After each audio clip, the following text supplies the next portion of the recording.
Yes student, आज के lecture में हम सीखेंगे सबसे पहला पहला human law basically that is diminishing marginal utility. Law of diminishing marginal utility was framed bye Alfred Marshall, जिसको हम शॉर्ट में लॉ ऑफ डीएमयू भी कहते हैं। तो ये सबसे पहला ह्यूमन लॉ जो है, सबसे पहला किसी के माइंड में ये थॉट्स आया था। So in the mind of professor Gossen. Professor Guzen was the first person who proposed the idea of law of diminishing marginal utility. तो इसीलिए law of diminishing marginal utility को गुजन का सबसे पहला लॉ भी कहते हैं। Professor Gossen was one of the most best friend of Alfred Marshall. उसने मार्शल से कहा कि हमने टोटल यूटिलिटी और मार्जिनल यूटिलिटी के कॉन्सेप्ट्स को समझने के लिए उसका रिलेशनशिप कंपेयर किया। हमने देखा कि किस तरह क्वांटिटी इंक्रीज हो रही है तो मार्जिनल यूटिलिटी हमारी डिमिनिश होती जा रही है। ये चीजें उन्होंने ऑब्जर्व किया थरली।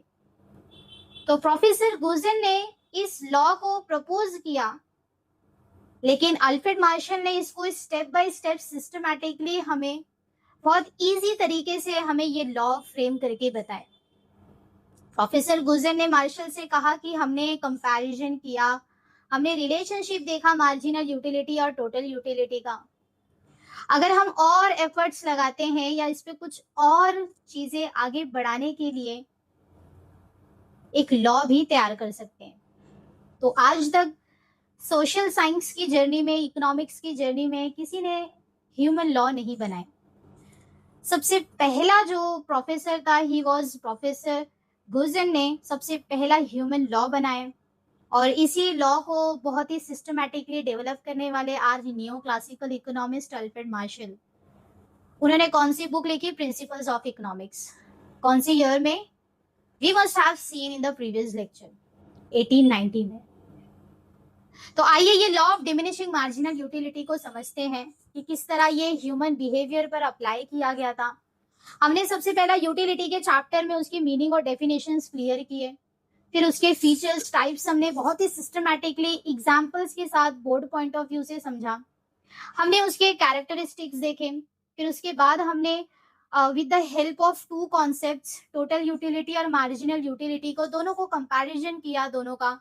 फिर हमने रिलेशनशिप समझा कि मार्शल ने किस तरह बताया था कि हम यूटिलिटी को जो सेटिस्फेक्शन हमें मिल रहा है कि हम उसे कार्डिनली मेजर नहीं कर सकते हैं, क्योंकि वो विजिबल नहीं है, वो चीजें हम एक्सपीरियंस कर सकते हैं, फील कर सकते हैं। लेकिन रिलेशनशिप समझाने के लिए मार्शल ने क्या कहा कि हम इसे कार्डिनली मेजर कर सकते हैं, कुछ यूटिलिटी, उसकी यूनिट्स बता सकते हैं कि हमें उससे कितना सेटिस्फेक्शन मिल रहा है। तभी जाके ये लॉ प्रूव हुआ। देखा जाए तो एक ये लैब की कंडीशन जैसा है। अगर हम कोई भी आंसर्स को लिखते हैं, इम्प्लीमेंट करते हैं, तो सबसे पहला मीनिंग डेफिनेशन ऐड करते हैं ऑब्वियसली। लेकिन जब भी आप लॉ की शुरुआत करते हैं, law of diminishing marginal utility जब भी आप लिखते हैं, तो बेसिकली मैं ये बता दूं कि law of diminishing marginal utility exam point of view से जो है वो 8 मार्क्स के लिए पूछा जाता है, चाहे उसके अजम्पशंस के साथ या क्रिटिसिज्म के साथ आपको आंसर्स लिखने होते हैं। तो सबसे पहला आप लिखेंगे कि law of diminishing marginal utility को प्रपोज करने वाले professor गुजन, but it was well developed by Alfred Marshall in his book Principles of Economics in the year 1890. For explaining consumer behaviour, उसने दो कॉन्सेप्ट्स को समझाया, total utility and marginal utility को, उसका comparison बताया। ये सारे इंट्रोडक्शन पार्ट्स में आप लिख सकते हैं। फिर उसके बाद आप समझा सकते हैं कि मार्शल ने क्या स्टेटमेंट दिया लॉ का। तो उसने स्टेटमेंट में सबसे पहली जो वर्डिंग उसने लिखी, basically that is other things being constant, जिसका मतलब होता है ceteris paribus. Ceteris paribus means other things being constant. अगर हम कोई भी लैब में एक्सपेरिमेंट करते हैं, ये बेसिकली देखा जाए तो लैब की कंडीशन जैसा है। तो साइंस में जब भी हम एक्सपेरिमेंट करते हैं तो एक चीजें हम फिक्स रखते हैं, उसको चेंज नहीं करते हैं, फिक्स रखते हैं, कांस्टेंट रखते हैं, और बाकी चीजें जो है वो उस पर एक्सपेरिमेंट की जाती है। तो इसी तरह ह्यूमन बिहेवियर भी जो है वो फ्लक्चुएट होता है, मैनिपुलेट होता है according to situations, according to place, according to time. ये सारी चीजें क्या होती है, ह्यूमन बिहेवियर को चेंज करती है। हमारा बिहेवियर जो है वो कांस्टेंट नहीं रहता है। तो इसीलिए मार्शल ने इस लॉ को आगे बढ़ाने के लिए मार्शल ने क्या कहा कि सारी चीजों को कांस्टेंट मान के चलो। ये सारी चीजें हम सिस्टमैटिकली उसके अजम्पशंस के थ्रू समझेंगे। अदर थिंग्स बीइंग कांस्टेंट, बाकी चीजों को क्या मान के चलना है, फिक्स मान के चलना है, उसे हमें कांस्टेंट रखना है, सेम रखना है, अनचेंज रखना है। तब जाके जो है ये law of diminishing marginal utility prove होगी। मार्शल ने इस law of diminishing marginal utility को स्टेटमेंट के साथ बहुत इजीली बताया।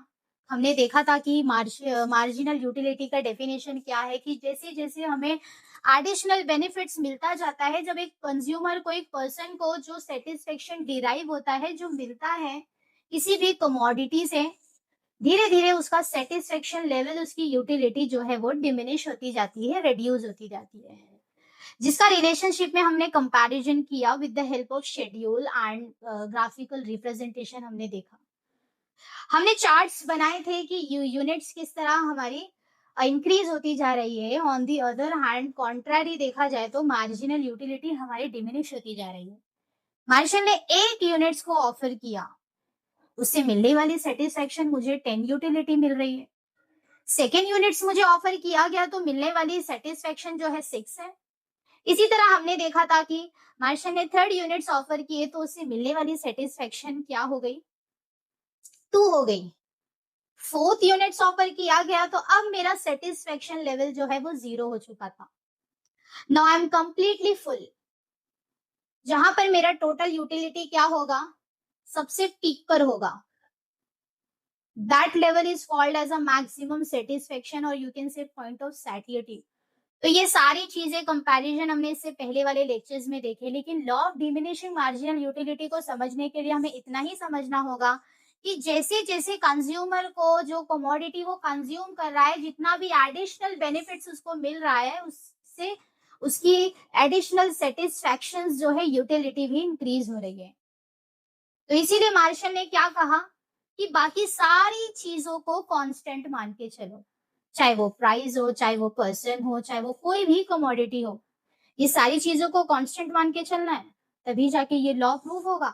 तो मार्शल ने ये स्टेटमेंट दिया, आप ये स्टेटमेंट लिखेंगे।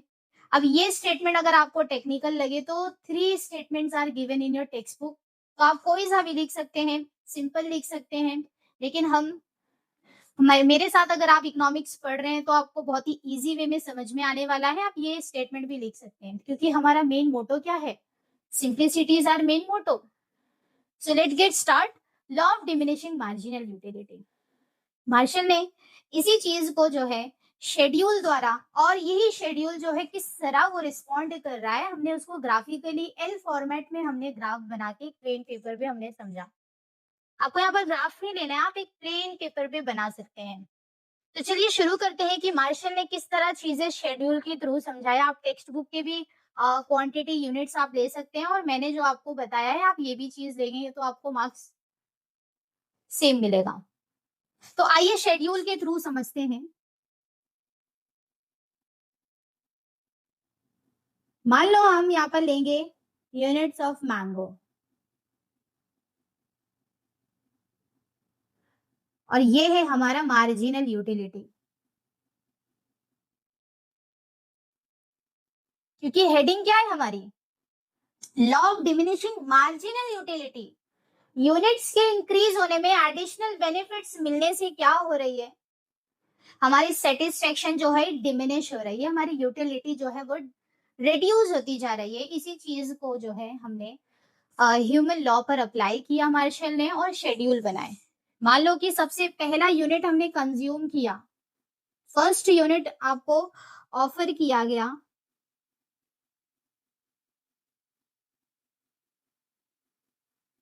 तो आपका मार्जिनल यूटिलिटी क्या होगा, 10। हमने यहाँ पर दो दो का ही डिस्टेंस रखा है ताकि इजीली आप ये चीजें एग्जाम में इंप्लीमेंट कर सकते हैं, और रियल लाइफ में भी जो है समझने के लिए हमारे लिए इजी है। जब हमने सेकेंड यूनिट्स ऑफर किए तो इससे मिलने वाला सेटिस्फेक्शन 8 होगा। यूनिट्स जिस तरह इंक्रीज होती जा रही है, मार्जिनल यूटिलिटी हमारी डिमिनिश होती जा रही है। Now fourth units we are having satisfaction और utility 4। Now fifth units offer किया गया तो इससे मिलने वाली सेटिस्फेक्शन क्या है 2। नाउ 6 पे अब ऐसा हो रहा है कि मार्जिनल यूटिलिटी भी एक लिमिट होती है, जहां हमें यूटिलिटी मिल रही है, अब एक ऐसा पॉइंट आता है now you are completely full, तो मिलने वाली सेटिस्फेक्शन यूटिलिटी क्या हो जाएगी, 0 हो जाएगी। अब मैं आपको फिर से इंसिस्ट करूं, आप पर प्रेशर करूं कि आप फिर से सेवेंथ यूनिट्स ऑफ मैंगो आप कंज्यूम करो। अगर मान लो कि इमेजिनेशन पावर तो हमारा बहुत अच्छा है कि हाँ हम खा लेंगे, लेकिन अगर रियल लाइफ में वो चीजें हम प्रैक्टिस करें तो it was very difficult task. तो मार्शल के लिए भी ये चीज बताना जो था बहुत ही डिफिकल्ट था। तो किस तरह मार्शल ने इस लॉ को प्रूव किया, आइए जानते हैं। 7 यूनिट ऑफर करने के बाद जो है अब जो मिलने वाला सेटिस्फेक्शन है that will go on diminish और ये नेगेटिव पाया जाएगा। अब इसी को ही हम ग्राफिकली रिप्रेजेंट करेंगे। हमें मालूम है कि ये है हमारा वाई एक्सिस। वाई एक्सिस पे हम कोई भी वेरिएबल्स या कंपोनेंट्स लेते हैं, सो बेसिकली यहाँ पर हमारा कौन सा कंपोनेंट्स है, marginal utility. On X axis पे हम क्या लेने वाले हैं, यूनिट ऑफ मैंगो या कोई भी आप कमोडिटी ले सकते हैं। चलिए अगर हम इसको प्लॉट करेंगे, नेगेटिव क्वाड्रेंट भी ड्रॉ करेंगे यहाँ पर, ये है हमारा 1 2 3 4 5 6 7। हमने 2 का ही डिस्टेंस लिया है तो यहाँ पर हम लेने वाले इजीली 2 4 6 8 10। फर्स्ट यूनिट मैंने आपको ऑफर की है तो इससे मिलने वाली सेटिस्फेक्शन कितनी हो जाएगी, 2। Now next we are having 8। आप यहाँ पर इजीली प्लॉट कर सकते हैं, बहुत ही सिंपल है, मैंने आपको इससे पहले वाले लेक्चर्स में भी बता दिए। Here we are having 6. Now 4 will remain same. Fifth unit पे आपको इससे सेटिस्फेक्शन कितना मिल रहा है, 2 मिल रहा है।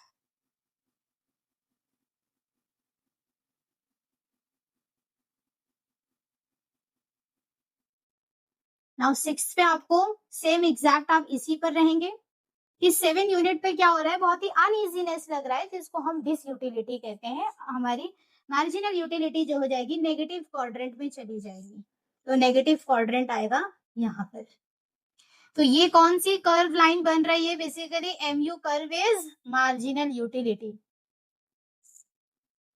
ये नेगेटिव क्वाड्रेंट में एंटर हो गया, this shaded part, this shaded area is called as a this utility.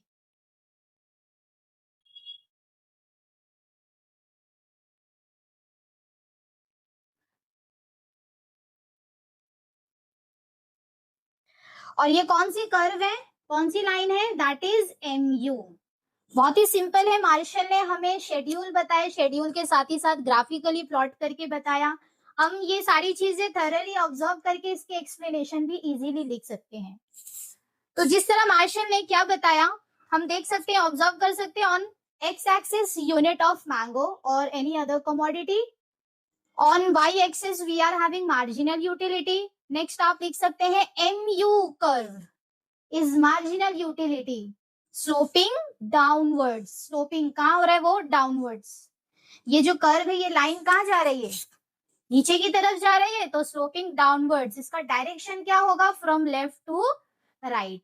It intersect, किसको इंटरसेक्ट कर रहा है, किसको काट रहा है, एक्स एक्सिस को काट कर कहां पर इंटर हो रहा है, enter into negative quadrant and shaded area is called as a disutility. तो ये सारी चीजें हमने यहाँ पर ऑब्जर्व किया। आप शेड्यूल भी एक्सप्लेन कर सकते हैं कि जैसे जैसे यूनिट्स ऑफ मैंगो इंक्रीज हो रहा है while marginal utility goes on diminish. तो ये सारी चीजें आप बता सकते हैं, बहुत ही सिंपल तरीके से हमने समझा। मार्शल ने इस लॉ को बहुत ही सिस्टमेटिकली स्टेप बाय स्टेप हमें समझाने की कोशिश की। अगर आपको कोई भी डाउट्स इस लॉ में समझाने में, कुछ भी अगर आपको डाउट्स है तो आप कमेंट्स में क्वेश्चन कर सकते हैं and I will accountable to that questions. Thank you. See you in the next lecture.